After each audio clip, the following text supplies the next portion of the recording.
ओम शांति। 31 दिसंबर 2024।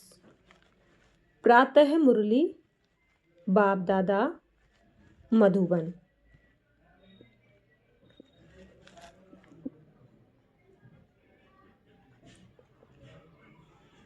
बाबा बोले, मीठे बच्चे, बाप जो रोज रोज पढ़ाते हैं, यह पढ़ाई कभी मिस नहीं करनी है। इस पढ़ाई से ही अंदर का संशय दूर होता है। प्रश्न, बाप के दिल को जीतने की युक्ति क्या है? बाप के दिल को जीतने की युक्ति क्या है? उत्तर, बाप के दिल को जीतना है तो जब तक संगम युग है तब तक बाप से कुछ भी छिपाओ नहीं। अपने कैरेक्टर्स पर पूरा ध्यान दो। अगर कोई पाप कर्म हो जाता है तो अविनाशी सर्जन को सुनाओ तो हल्के हो जाएंगे। बाप जो शिक्षा देते हैं यही उनकी दया, कृपा व आशीर्वाद है। तो बाप से दया व कृपा मांगने की बजाय स्वयं पर कृपा करो। ऐसा पुरुषार्थ कर बाप के दिल को जीत लो। ओम शांति। अभी रूहानी बच्चे यह तो जानते हैं कि नई दुनिया में सुख है, पुरानी दुनिया में दुख है। दुख में सभी दुख में आ जाते हैं और सुख में सभी सुख में आ जाते हैं। सुख की दुनिया में दुख का नाम निशान नहीं। फिर जहाँ दुख है वहाँ सुख का नाम निशान नहीं। जहाँ पाप है वहाँ पुण्य का नाम निशान नहीं। जहाँ पुण्य है वहाँ पाप का नाम निशान नहीं। वह कौन सी जगह है? एक है सतयुग, दूसरा है कलयुग। यह तो बच्चों की बुद्धि में जरूर होगा ही। अभी दुख का समय पूरा होता है और सतयुग के लिए तैयारी हो रही है। हम अभी इस पते छींची दुनिया से उस पार सतयुग अर्थात राम राज्य में जा रहे हैं। नई दुनिया में है सुख, पुरानी दुनिया में है दुख। ऐसा नहीं जो सुख देता है वही दुख भी देता है। नहीं, सुख बाप देते हैं, दुख माया रावण देता है। उस दुश्मन की एफिजी हर वर्ष जलाते हैं। दुख देने वाले को हमेशा जलाया जाता है। बच्चे जानते हैं जब उसका राज्य पूरा होता है तो फिर हमेशा के लिए खलास हो जाता है। 5 विकार ही सबको आदि मध्य अंत दुख देते आए हैं। तुम यहाँ बैठे हो तो भी तुम्हारी बुद्धि में यही रहे कि हम बाबा के पास जाएं। रावण को तो तुम बाप नहीं कहेंगे। कब सुना है रावण को परमपिता परमात्मा कोई कहते हो? कभी भी नहीं। कई समझते हैं लंका में रावण था। बाप कहते हैं यह सारी दुनिया ही लंका है। कहते हैं वास्को डिगामा ने चक्र लगाया स्टीमर व बोट के द्वारा। जिस समय उसने चक्र लगाया उस समय एरोप्लेन आदि नहीं थे। ट्रेन भी स्टीम पर चलती थी। बिजली अलग चीज है। अब बाप कहते हैं दुनिया तो एक ही है। नई से पुरानी, पुरानी से नई बनती है। ऐसे नहीं कहना होता है कि स्थापना, पालना, विनाश। नहीं, पहले स्थापना फिर विनाश, बाद में पालना। यह राइट अक्षर हैं। बाद में रावण की पालना शुरू होती है। वह झूठी विकारी पतित बनने की पालना है। जिससे सब दुखी होते हैं। बाप तो कभी किसको दुख नहीं देते। यहाँ तो तमो प्रधान बनने के कारण बाप को ही सर्वव्यापी कह देते हैं। देखो क्या बन पड़े हैं। यहाँ तो तुम बच्चों को चलते फिरते बुद्धि में रहना चाहिए। है तो बहुत सहज, सिर्फ अल्फ की बात है। मुसलमान लोग भी कहते हैं उठकर अल्लाह को याद करो। खुद भी सवेरे उठते हैं, वह कहते हैं अल्लाह व खुदा को याद करो। तुम कहेंगे बाप को याद करो। बाबा अक्षर बहुत मीठा है। अल्लाह कहने से वर्षा याद नहीं आएगा। बाबा कहने से वर्षा याद आ जाता है। मुसलमान लोग बाप नहीं कहते हैं, वह फिर अल्लाह मियाँ कहते हैं। मियाँ बीबी यह सभी अक्षर भारत में हैं। परमपिता परमात्मा कहने से ही शिवलिंग याद आ जाएगा। यूरोपवासी लोग गॉडफादर कहते हैं।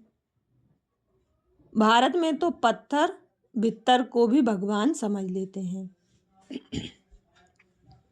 शिवलिंग भी पत्थर का होता है। समझते हैं इस पत्थर में भगवान बैठा है। भगवान को याद करेंगे तो पत्थर ही सामने आ जाता है। पत्थर को भगवान समझ पूजते हैं। पत्थर कहाँ से आता है? पहाड़ों के झरनों से गिरते गिरते गोल चिकना बन जाता है। फिर कैसे नेचुरल निशान भी बन जाते हैं। देवी देवताओं की मूर्ति ऐसी नहीं होती है। पत्थर काट काट कर कान, मुंह, नाक, आँख आदि आदि कितना सुंदर बनाते हैं।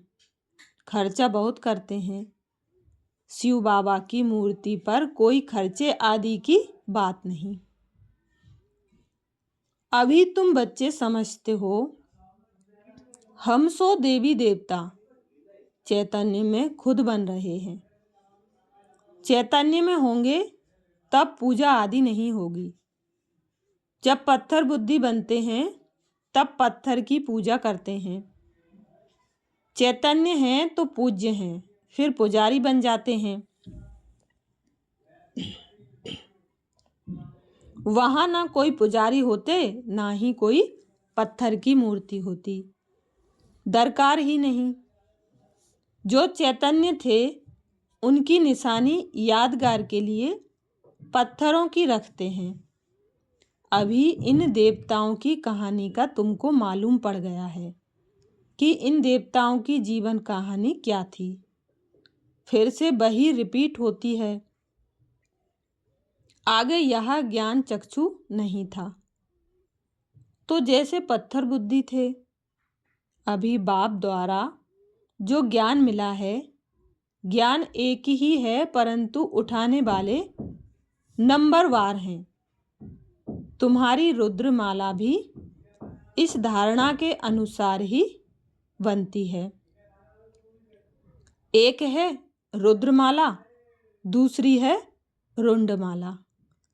एक है ब्रदर्स की, दूसरी है ब्रदर्स और सिस्टर्स की। यह तो बुद्धि में आता है हम आत्माएं बहुत छोटी छोटी बिंदी मुआफिक हैं। गायन भी है, भिरकुटी के बीच चमकता है अजब सितारा। अभी तुम समझते हो हम आत्मा चैतन्य हैं, एक छोटे सितारे मिसल हैं। फिर जब गर्भ में आते हैं तो पहले पहले कितना छोटा पिंड होता है, फिर कितना बड़ा हो जाता है। वही आत्मा अपने शरीर द्वारा अविनाशी पाठ बजाती रहती है। इस शरीर को ही फिर सब याद करने लग पड़ते हैं। यह शरीर ही अच्छा बुरा होने के कारण सबको आकर्षित करता है। सतयुग में ऐसे नहीं कहेंगे कि आत्म अभिमानी बनो, अपने को आत्मा समझो। यह ज्ञान तुम्हें अभी ही मिलता है, क्योंकि तुम जानते हो अभी आत्मा पतित बन पड़ी है। पतित होने के कारण जो काम करती है वह सभी उल्टा हो जाता है। बाप उल्टा काम कराते, माया उल्टा काम कराती है। सबसे उल्टा काम है बाप को सर्वव्यापी कहना। आत्मा जो पाठ बजाती है वह अविनाशी है, उनको जलाया नहीं जाता, उनकी तो पूजा होती है। शरीर को जलाया जाता है। आत्मा जब शरीर छोड़ती तो शरीर को जलाते हैं। आत्मा दूसरे शरीर में प्रवेश कर जाती है। आत्मा बिगड़ शरीर 2-4 दिन भी नहीं रख सकते। आत्मा बिगड़ शरीर 2-4 दिन भी नहीं रख सकते हैं।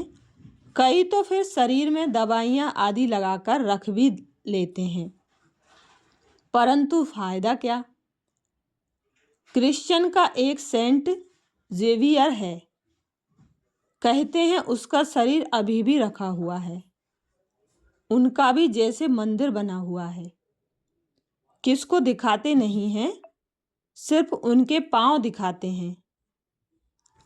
कहते हैं कोई पांव छू लेता है तो बीमार नहीं होता। पांव छूने से बीमारी से हल्के हो जाते हैं, तो समझते हैं उनकी कृपा। बाप कहते हैं भावना का भाड़ा मिल जाता है। निश्चय बुद्धि होने से कुछ फायदा होता है। बाकी ऐसे तो ढेर के ढेर वहाँ जाएं, मेला लग जाए। बाप भी यहाँ आए हैं, फिर भी इतना ढेर नहीं होते। ढेर होने की जगह भी नहीं है। जब ढेर होने का समय आता है तो विनाश हो जाता है। यह भी ड्रामा बना हुआ है। इसका आदि व अंत नहीं है। हाँ, झाड़ की जड़ जड़ीभूत अवस्था होती है, अर्थात तमो प्रधान बन जाता है, तब यह झाड़ चेंज होता है। कितना यह बेहद का बड़ा झाड़ है। पहले वह आएंगे जिनको पहले नंबर में जाना है। नंबर वार आएंगे ना। सभी सूर्यवंशी तो इकट्ठे नहीं आएंगे। चंद्रवंशी भी सभी इकट्ठे नहीं आते। नंबरवार माला अनुसार ही आएंगे। पाठधारी सभी इकट्ठे कैसे आएंगे? खेल ही बिगड़ जाए। यह खेल बड़ा एक्यूरेट बना हुआ है, इसमें कोई चेंज हो नहीं सकती। मीठे मीठे बच्चे जब यहाँ बैठते हो तो बुद्धि में यही याद रहना चाहिए, और सत्संगों में तो और बातें बुद्धि में आती हैं। यह तो एक ही पढ़ाई है जिससे तुम्हारी कमाई होती है। उन शास्त्रों आदि को पढ़ने से कमाई नहीं होती। हाँ, कुछ न कुछ गुण अच्छे होते हैं। ग्रंथ पढ़ने बैठते हैं तो ऐसे नहीं सभी निर्विकारी होते हैं। बाप कहते हैं इस दुनिया में सभी भ्रष्टाचार से पैदा होते हैं।